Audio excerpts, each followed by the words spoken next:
back in science classes. I am Jagpreet Kaur, a science teacher of DPS Salwani Namajor. Dear students, in this video we will continue chapter number 15 of grade 6 science, that is air around us. So let's start. So the first topic is water vapor.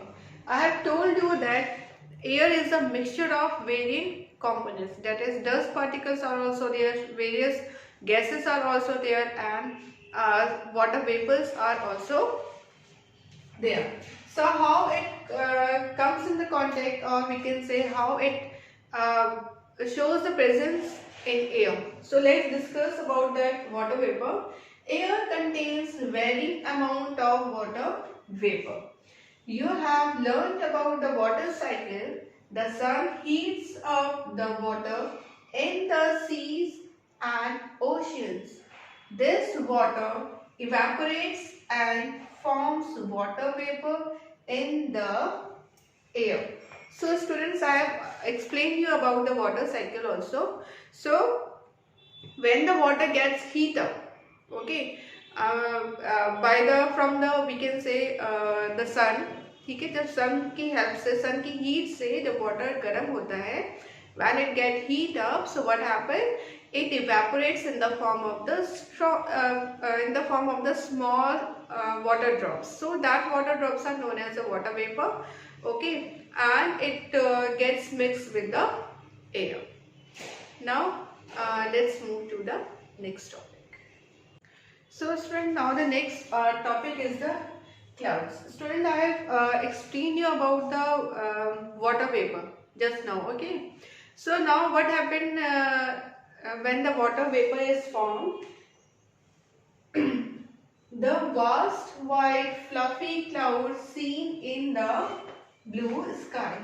We can see the white fluffy clouds, okay. We always see the big clouds, okay, in the sky is actually millions of tiny water. They are the, what are the clouds? Clouds are the millions of tiny water droplets, okay, held up by air.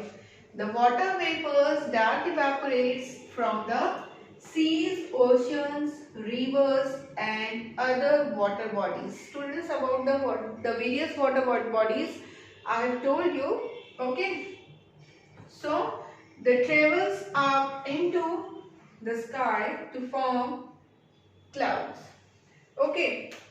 So what happened in the water cycle, every time, every second the water is evaporating, okay, and they are converting into the water vapors, and what happened, that water vapors with the help of the air, they go to the sky, into the sky, and they form the clouds. Means that tiny small droplets, they are coming into the group and they are making the big fluffy white clouds, okay. So I hope you understood that how the cloud formation takes place. Clouds कैसे बनते हैं and what are they actually? So clouds are the millions of tiny water droplets which are formed during the evaporation, okay.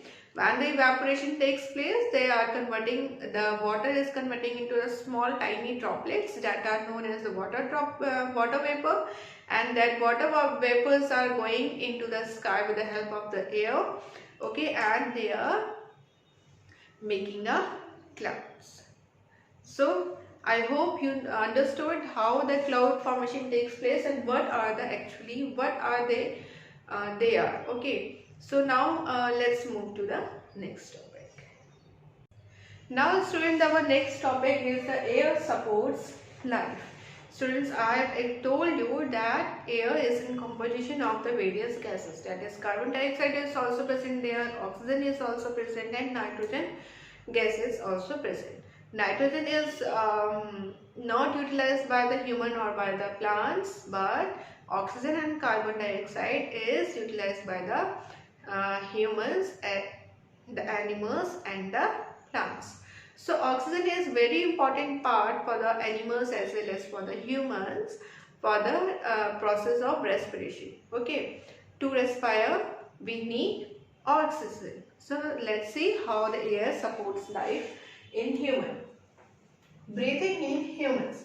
Student, here you can see the diagram of a human. Okay, here is the structure I have made of a human. These are the lungs. Okay, this red color part is the red lung, and this green color lining you can see here. I have made it as in ribs. Okay, as in the chapter 8, the body movements, I have told you about the function of the ribs, that it protects the heart and the lungs. Means these are the delicate organs and the ribs protects them. Okay, so these are the ribs. So when we inhale, okay, when we inhale we take oxygen rich air. Okay, and when we exhale, that air is rich in carbon dioxide.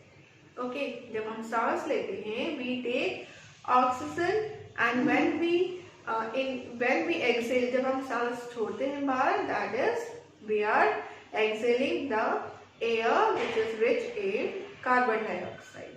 Okay, this is how the respiration takes place in the human. So both animals and humans breathe by inhaling oxygen.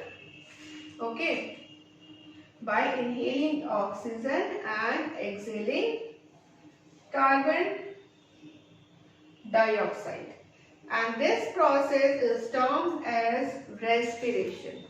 So the process of inhaling and exhaling, these two processes together is known as the respiration. Okay, when we are taking in the air, that air is rich in oxygen. Okay, and that the air which we are exhaling out, that are rich in carbon dioxide. Okay, so this is how the breathing process takes place in the humans as well as in the animals also. Okay, animals are also respire with the help of their lungs. It is the organ, and which helps in the respiration, and they also inhale the oxygen rich air, and they also exhale the carbon dioxide rich air. Okay, so now students, let's see how the air supports life to plants. Now, how the breathing takes place in the plants.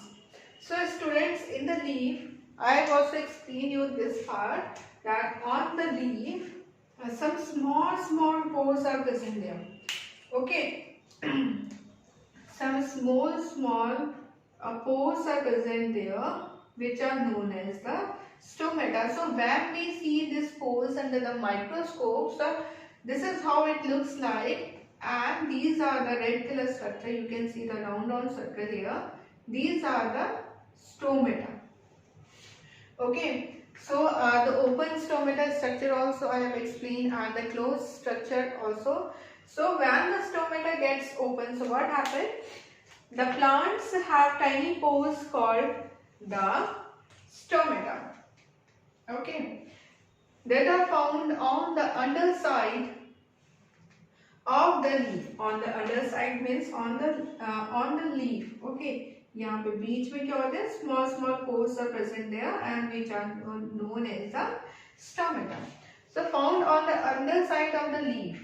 Air containing carbon dioxide and oxygen gas enter and exit the plants through these openings, where it gets used in photosynthesis. Okay, so when the stomata gets open, so what happened at that time? The carbon dioxide gets in and oxygen gets out, and the carbon dioxide that is taken in by the plants are used in the process of photosynthesis. Okay, with the help of the carbon dioxide, the plant make their food. Okay, as here stomata I am making. Okay, this is a red color structure, red ground, and inside the carbon dioxide is coming, and outside is oxygen is coming out, and this oxygen which which are getting mixed with the air, we are utilizing it. The humans and animals are utilizing this oxygen and for the respiration. Okay, and the carbon dioxide that we exhale out, okay, which are present in the air, that are utilizing by the plants with the help of, when their stomata gets open, this carbon dioxide gets in, and these carbon dioxide gets are utilized by the plants for the process of photosynthesis. Okay.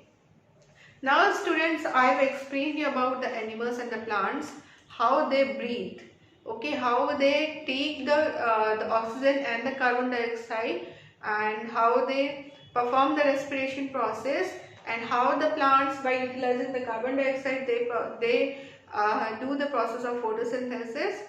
Now let's study about the animals and the plants which live in water. Means now let's understand the respiration process, okay, by the aquatic animals and the plants. Now the breathing in aquatic animals and the plants. Most animals like fish, tadpole, crabs, etc. have special organs for respiration called gills. Okay, so this gills helps to take in oxygen and give out carbon dioxide. So the oxygen which are present in the water in the form of the dissolved, okay, in the dissolved form, the oxygen, I have told you that the chemical formula of water is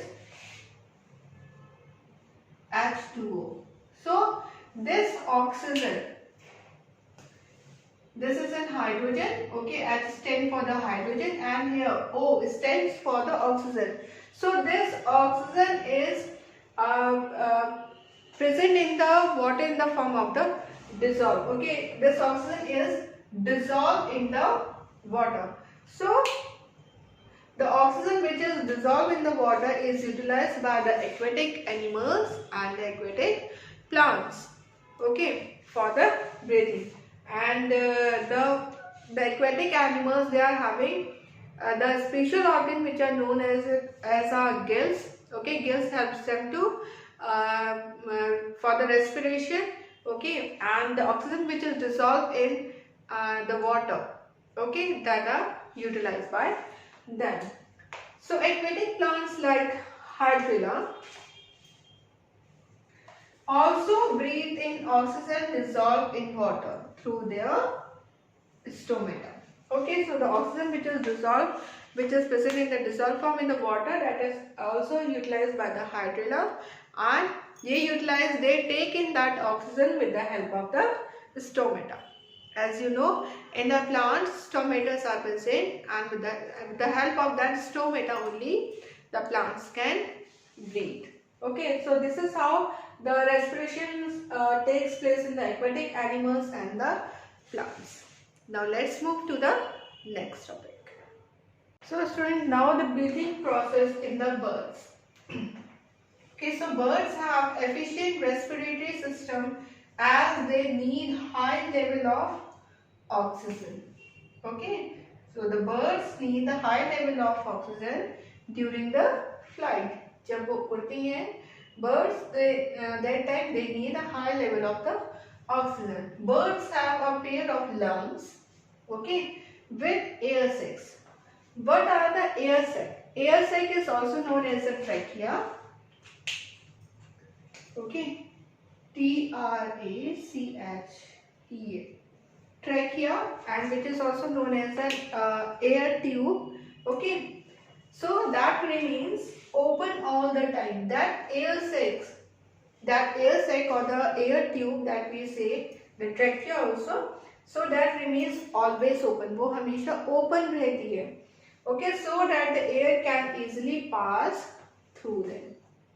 Okay, the birds, they are having the pair of lungs along with the that lungs are means they are also having the air sacs.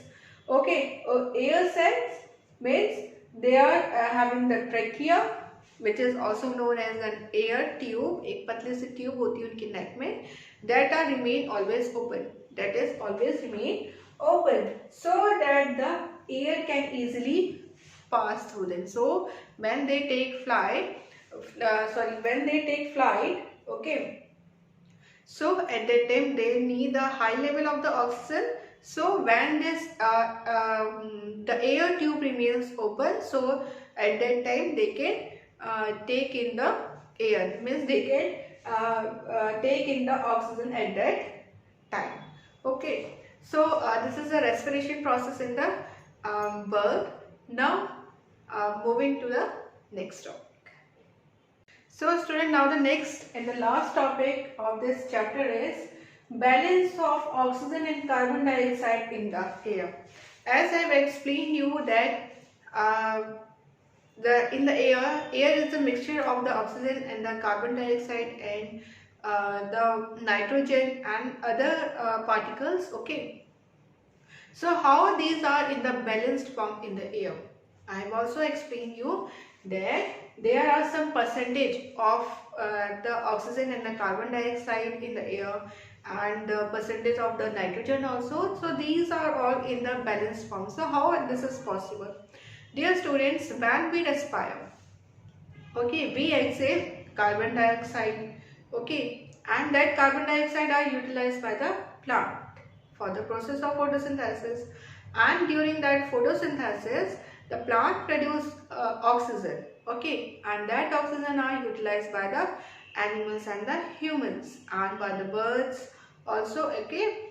And so this is how by we are exhaling the carbon dioxide and that are utilized by the plants, and the plants that are giving out the oxygen, we are utilizing it. So this is how the gas, means this oxygen and the carbon dioxide is balanced in the environment. Okay. So student, I hope you understood this chapter. If still you are having any doubt, you can leave your questions in the comment box below. And now in the next video we will start a new chapter of grade 6 science. So till then, keep learning, stay safe and stay healthy.